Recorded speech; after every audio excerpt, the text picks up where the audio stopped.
Shalom saudara-saudaraku dalam Kristus Yesus. Bertemu kembali dengan channel YouTube saya Dorbiana. Kiranya lewat penyampaian firman ini, saudara-saudara lebih berpengharapan, bertumbuh dan berhikmat. Mari kita subscribe, like dan share agar mereka yang rindu akan tuntunan Tuhan lewat firman ini juga mendapat bagian. Mari kita undang Roh Kudus untuk satukan hati dan pikiran kita bersatu di dalam doa.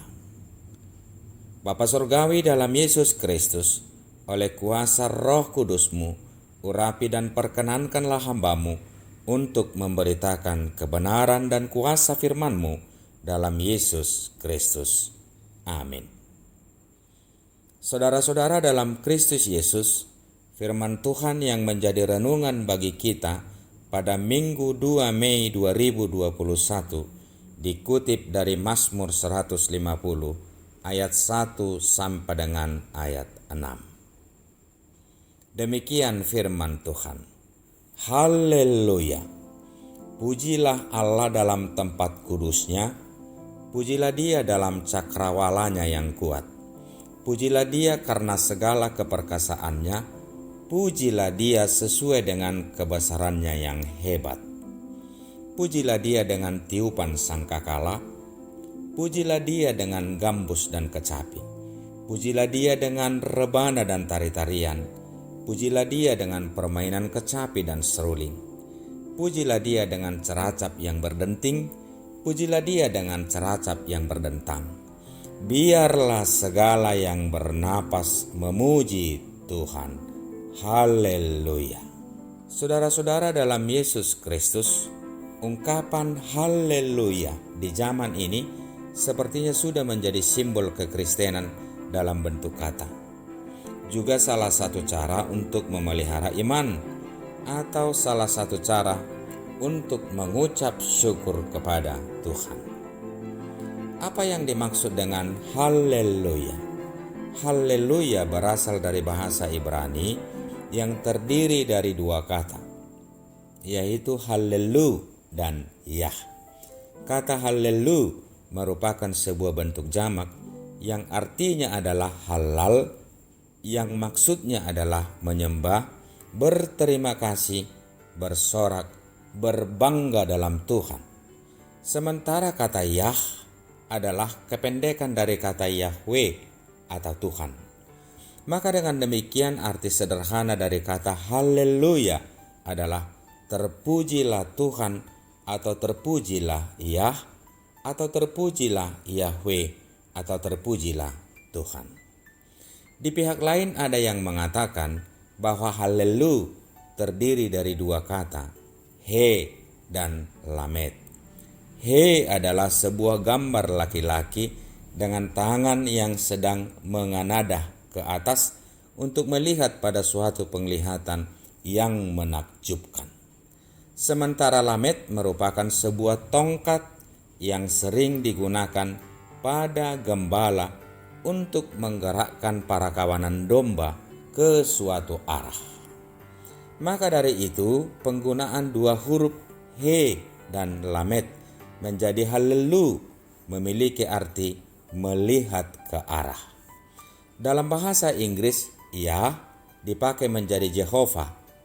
Dari sanalah kita bisa memahami bahwa kata haleluya memiliki arti melihat ke arah Tuhan.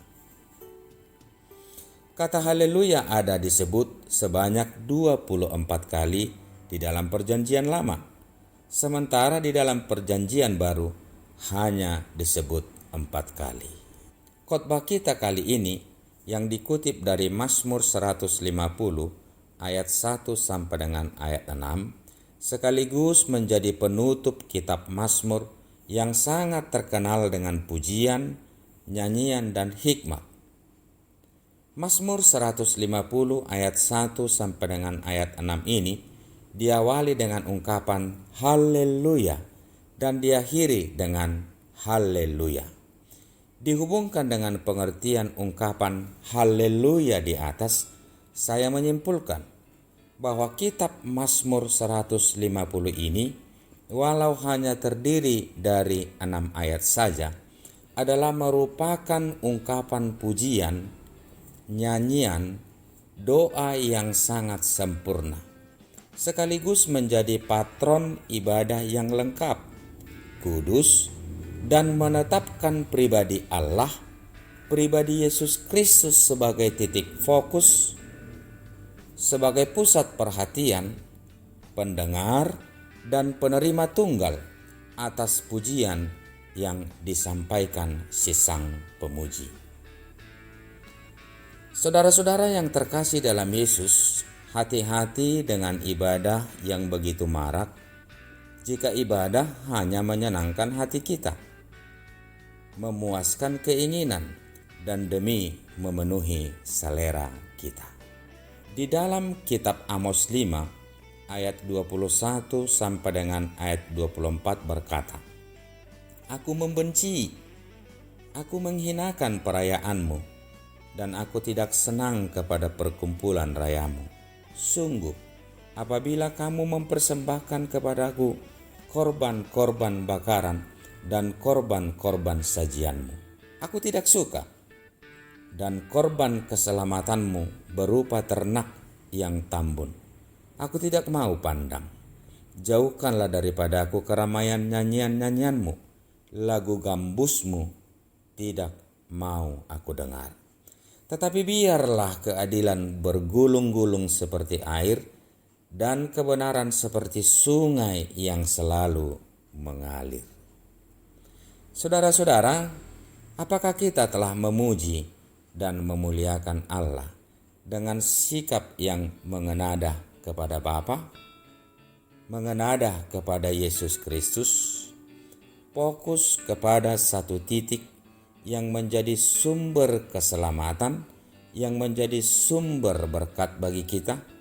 Apakah secara total tubuh dan jiwa kita telah terkonsentrasi menjadi sebuah persembahan bagi Tuhan saat kita merayakan hari Sabat atau hari Minggu? Sebuah penelitian yang dilakukan oleh LivePerson, sebuah perusahaan teknologi, menunjukkan bahwa 65% dari generasi milenium yang lahir antara 1981 sampai dengan 1995 dan generasi Z yang lahir antara tahun 1995 sampai dengan 2020 lebih suka berinteraksi dengan sesama mereka secara digital dibandingkan bertemu secara fisik. Ada 69,4% lebih menyenangi aplikasi pemesanan produk. 70,1% tidur dengan ponsel mereka dengan jarak sejangkauan lengan mereka. Data ini menjadi sebuah warning juga buat gereja. Di samping dampak COVID-19 yang lebih menekankan ibadah virtual atau live streaming, akan lebih menumbuhkan pemahaman masyarakat milenial dan sekaligus mensahkan ibadah pujian tanpa kehadiran secara fisik. Kata ibadah memang benar berasal dari kata abodah, yang artinya bahwa kehidupan orang secara total adalah menjadi bagian dari pengenalan dan pujian yang benar tentang Tuhan. Namun perlu diingat bahwa mengaku percaya tanpa memuji dan memuliakan Tuhan secara seremonial dan khusus, sama halnya meletakkan keberadaan Allah di telapak kaki sendiri dan bukan di dalam hati yang paling dalam. Dalam nats ini jelas dikatakan, pujilah Allah di tempat kudusnya. Dalam cakrawala, maksudnya di tempat kediaman Allah. Apa yang menjadikan kita sebagai orang percaya mutlak dan harus memuji? Memuji dalam bahasa Ibrani disebut jamar, dalam bahasa Yunani disebut yadah. Mazmur 18 ayat 3 dan Mazmur 21 ayat 13 mengatakan, Allah kita adalah Allah yang patut dipuji. Dalam Mazmur 150 ini, kata memuji atau jamar disebut 13 kali. Kita memuji dan memuliakan Tuhan adalah karena keperkasaannya, karena kebesarannya, karena anugerah Allah yang besar, ajaib dan universal dalam Kristus Yesus. Kita memuji dan memuliakan Allah karena kita hidup. Semua yang bernapas hendaknya memuji dan memuliakan Tuhan. Di luar itu adalah kematian. Bagaimanakah caranya kita memuji dan memuliakan Tuhan? Pemazmur menyebut agar kita memuji dan memuliakan Tuhan dengan segala sesuatu yang memungkinkan mengeluarkan suara, rebana, kecapi, seruling, gambus, ceracap, dengan alat musik yang dibunyikan dengan cara dipukul, ditiup, dipetik, digesek, baik suara kecil maupun suara yang bergemuruh. Ini menjadi pertanda bahwa memuji dan memuliakan kebesaran dan kemuliaan Tuhan itu adalah bersifat dinamis, absolut, tak terukur, tetapi teratur dan terarah. Ia bertempat di rumah kediaman Allah, di cakrawala, di tempat kudus, dan bebas mempergunakan segala fasilitas, terutama peralatan musik yang menjadi hasil karya dan ciptaan manusia. Dalam akhir nats pemazmur mengatakan, biarlah segala yang bernapas memuji Tuhan. Haleluya. Ungkapan ini menjadi pertanda bahwa kebesaran dan keperkasaan Tuhan adalah tak terbatas adanya, tak terjangkau. Akhir dari pengenalan setiap orang baginya adalah bersyukur dan memuji serta memuliakan namanya. Setiap yang bernapas hendaknya memuji. Ini merupakan sebuah ungkapan yang bersifat misteri, yang sangat sulit untuk dimengerti. Bagaimana mungkin sebuah pohon, seekor ikan, seekor ular berbisa bisa memuji Tuhan? Ini adalah pertanda akan keberadaan penyelamatan Allah yang berlaku untuk semua ciptaan. Penebusan Kristus bukan saja membaharui keberadaan manusia, tetapi kehadiran Kristus membaharui seluruh ciptaan. Ekologi. Lalu bagaimana mereka memuji? Secara praktis tentulah kita tidak melihat bagaimana ciptaan lain di luar manusia melakoni pujian itu kepada Allah Sang Penciptanya. Tetapi yang jelas seluruh ciptaan itu pastilah turut serta memuji dan memuliakan Tuhan. Lalu bagaimanakah dengan kita? Sudahkah kita memuji Tuhan? Bukankah segala sesuatu ini diperuntukkan bagi kita agar kita kuasai, agar kita kelola dan kita kembangkan? Marilah senantiasa memuji Tuhan oleh keperkasaannya, oleh kebesarannya di dalam rumah Tuhan, di tempat kudusnya, di cakrawala, dengan kreativitas karya dan dengan kreativitas spiritualitas, teratur, bertutur, dan melakukannya dengan rendah hati. Ibadah dan pujian pada dasarnya bukanlah untuk menyenangkan kita, tetapi ibadah adalah untuk menyenangkan hati Tuhan.